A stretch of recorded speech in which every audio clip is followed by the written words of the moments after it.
You're listening to a special edition of the Just Go Bike podcast. That's AKA Murph. And that's AP. And this is the podcast where we talk about cycling just for the fun of it. With tales from all over the nation, come for the bikes, stay for the fun, and leave with a smile. On this special edition, we are going to provide you with daily tales from the trail as we ride our bikes across the state of Iowa as part of RAGBRAI. Woohoo! And we apologize in advance for the volume. We are going to be podcasting live each episode.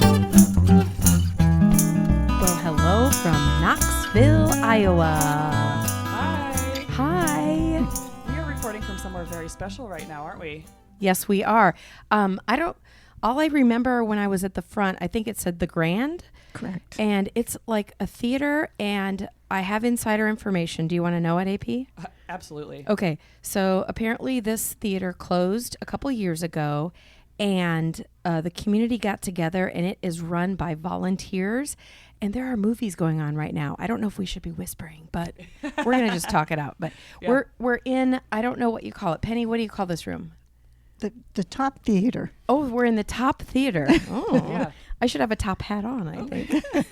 And it smells like popcorn when you come in. It's just Yes, wonderful. yes. And the air conditioner's on, so it's really, really nice. So, so we have finished day 4 of RAGBRAI LI, and we wanted to take some time to talk to some locals from the Knoxville area that have a pretty cool cause that I think listeners would be interested in. Don't you think, AP? Yeah, absolutely. And it's just really fun to have the opportunity to talk to, in the past towns we've been talking to riders, and now we're flipping the script and we're talking to locals. So it's just really fun to have them on the podcast today. And why don't we introduce them?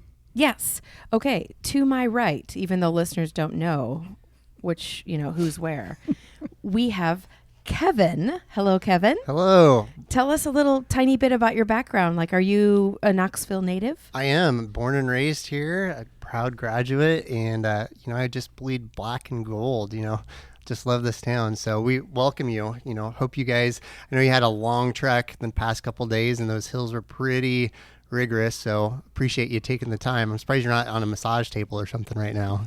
If only I could be. I am in one of the theater chairs, though, and they are so comfy. So I'm feeling pretty good right now.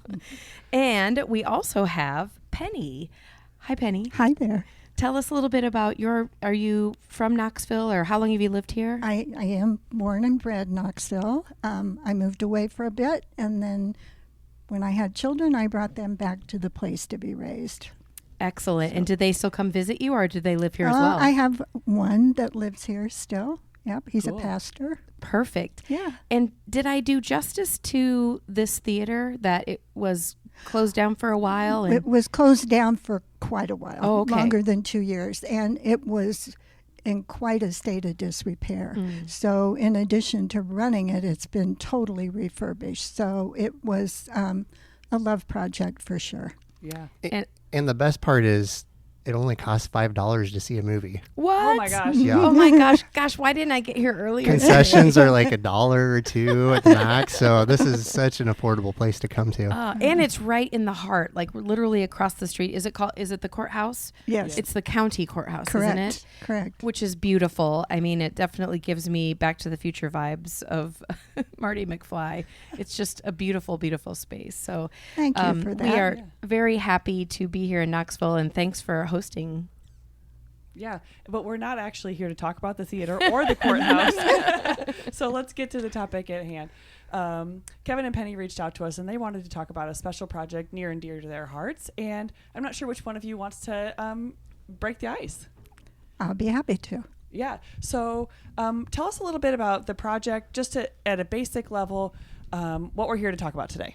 Okay, we are here to talk about our very unique football stadium. Ooh. It is an ooh. Yeah. It's, there's very few like it, not in Iowa, but probably not anywhere. Yeah. It's a bowl setting, and it was a WPA project, and it's pretty much all built out of stone. Yes.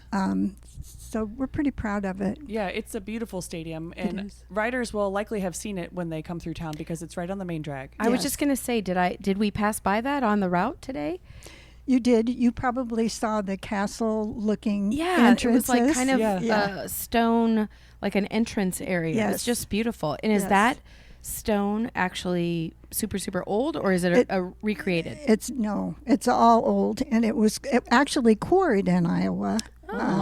But it's all, especially the entrances are original stone. And when we did a project in 2007, we were lucky enough to get into the same vein to replace stones that were missing. So Beautiful. Wow, that's cool. So we're here to talk about a project that's fundraising for this awesome stadium to keep it going. So let's rewind. It was a WPA project, and you said originally before that it was an ice pond? it was a pond that they used for swimming, and then the ice house for the community was across the street, and so they cut the ice out of there for everyone's refrigerators in the wintertime. Oh, that's so cool. So once refrigeration came into being, there was no need for that, so they drained it and didn't know what to do with it, and some gentlemen come up with the idea that maybe that would make a pretty cool football field. Yeah. So the reason that it's a bowl is because it was once a pond? Correct. Ah, that's making more sense. Correct. And is it still a football stadium? At this time, it is not. Last year was our 85th anniversary, and that was the last game we played. Oh. We celebrated it pretty big, though. We had a parachute person bring in the ball that night, so that was pretty cool. That's cool. So it's a really important part of the community. It is. Sure, Yeah, yeah. And it is it the same stadium that both of you went to school? Yes. Oh, Yes. so So it's very meaningful. Yeah, lots of great Friday nights. You know, and what Penny was saying too, it's in the heart of our town. So Highway 14 goes by it, and we have a cool water tower that's above that's got our Knoxville Panthers logo. It's just there's just nothing like a Friday night there. But you know, now it's time for a new era, and we're excited to, bring it and restore it into something that the whole community can use. And those plans are, we got a big undertaking, but we're excited about it, and I know we can do it. Yeah. So, okay, first you made ice, then it was other things, then it was a football stadium. So now a new football stadium is somewhere else in the community. So you have this space. Correct. And it's in a prominent location. It has a lot of meaning. So tell us, where you're at as far as planning. Well, so when we had been kind of working on this project, like I said, since 2007, and then when the school decided that they wanted to just relocate with a turf field, we kind of all put our heads together and thought, what can we do for our community and still save this facility? And we came up with a plan to save the football field and use it for youth soccer and youth football, to resurface the track for a walking path for the community. We have pickleball courts in our plan. Pickleball. People might not know this, but I have been taking pickleball lessons. So my first love is biking, but maybe my fourth or fifth love is pickleball. You need Kevin. to come back, and Well, I know. I'll play you. I know Penny has actually a draft of what they want in the future, and pickleball courts sound pretty cool. Yeah. I just picked it up a couple months ago, and it's See? addictive. Yeah, So fun. I It told is. him, don't do it, Kevin, don't do it. Here All we right, are. I'm coming back to play pickleball with Kevin. Let's do it. Okay, I'm sorry, Penny. That's okay. So I guess one of the things that we didn't mention, in addition to that originally being football field, on the north end, you'll see that big brick building there. That was our bathhouse, and in that vacant lot was our swimming pool. Ah, okay. So, I mean, a lot of history in that one block. It's on Yes. the National Historical Registry, the whole entire block. So on the north end of the football field, we have a 2-story building planned with dressing rooms, 2 dressing rooms on the bottom level that goes out to the field, and a new concession stand, new restrooms, and then in the middle there'll be a 120-seat community room. Oh, okay. And we're hoping that we can fill that with farmers market in the spring or in the winter.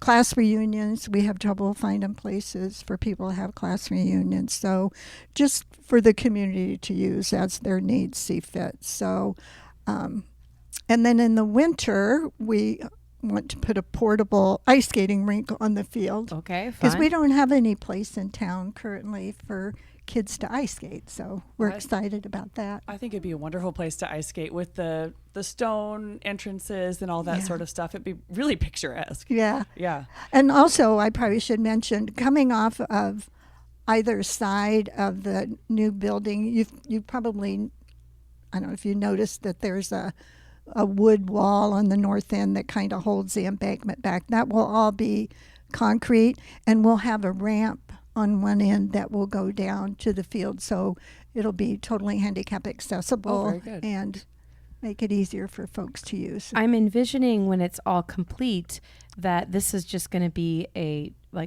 place where people will go for multiple events and maybe just like a gathering place. Concerts, Yeah. films on the field Oh, yeah. in the summertime.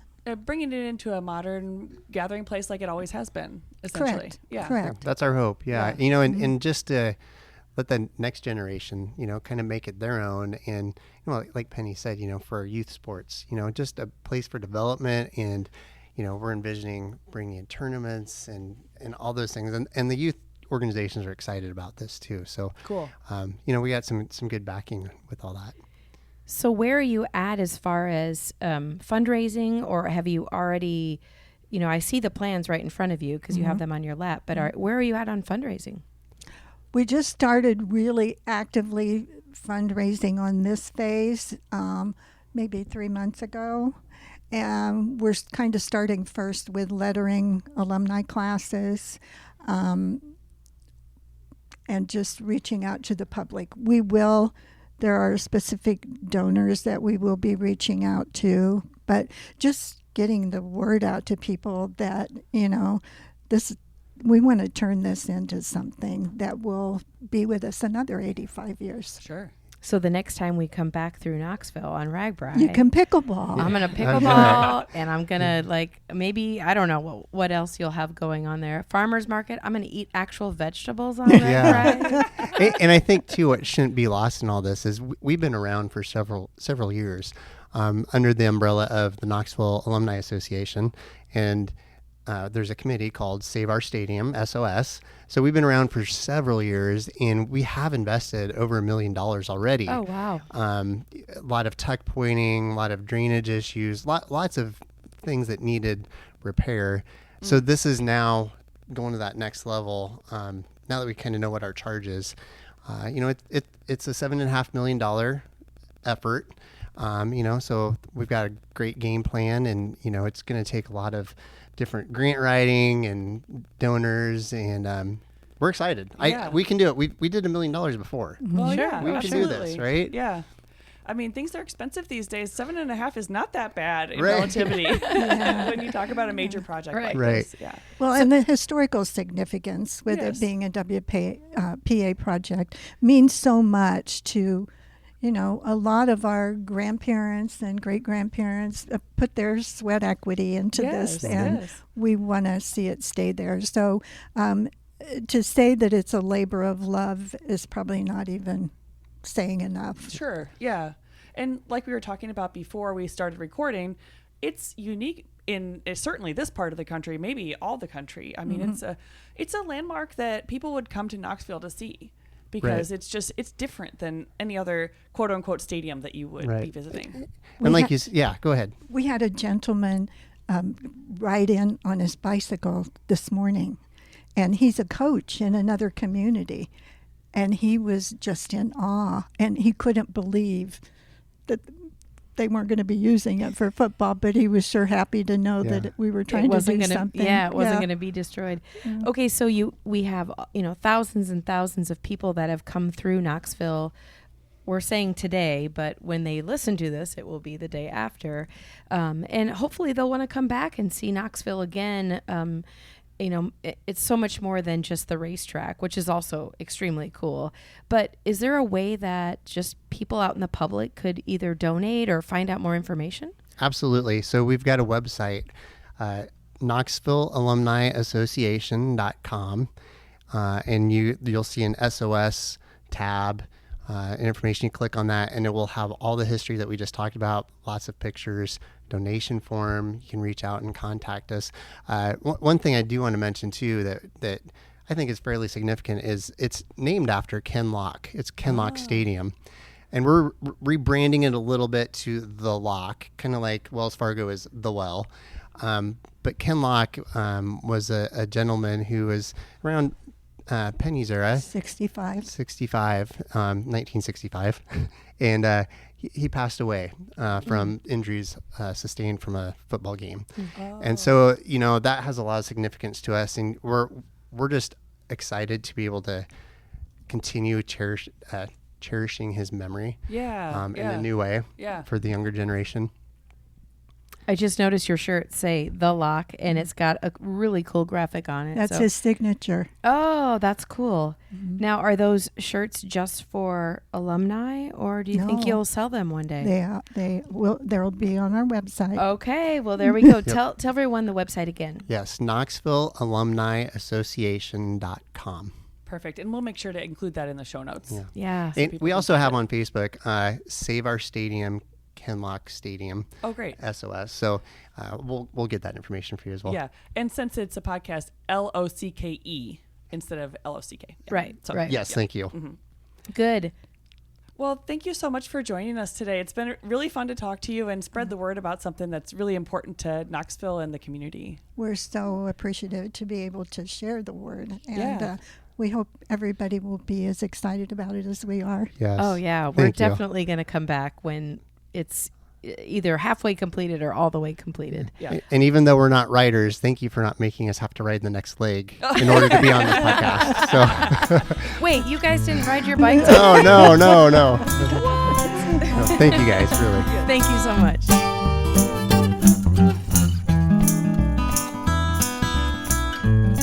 Well, listeners, that is it for today.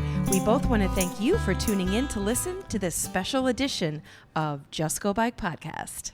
And if you would like to contact us with a comment about the podcast, or maybe you have a topic in mind, you can reach us at justgobikepodcast@gmail.com. And you can also follow us on social media at Facebook, Twitter, and Instagram. Please rate, review, and subscribe to this podcast, especially if you're a fan. Okay, that's a wrap. We'll be back soon. Until then, just go bike!